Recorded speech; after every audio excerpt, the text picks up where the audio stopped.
Yan. Last question from Tita. Apo. Question James. My Ay, little sis ka, di ba? Close kayo? Spoiled ba siya sa'yo? Mukhang ang bait mong kuya kasi. Oo, siguro. Si Bibi, si Princess. Princess talaga ang ano niya, ang Name. pangalan niya, guys. Spoiled.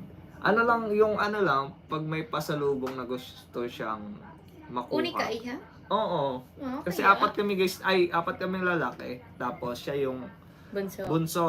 Tapos ang agwat niya doon sa pang-apat na lalaki is 16 years siguro. Oh? Ano siya, menopausal baby tawag doon. Oo. Wow. She's Miracle baby. 6 years old na siya ngayon.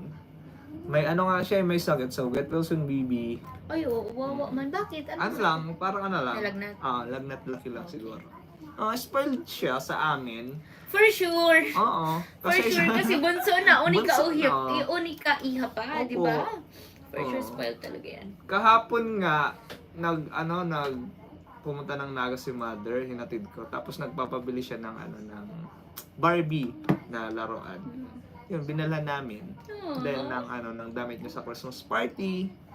Ilang taon na? 6. Gusto kong mamit. Gusto kong mamit ang little sis mo. Soon. Yeah. May picture. Si Bibi Chow. Siya. Ay, wow. Cute.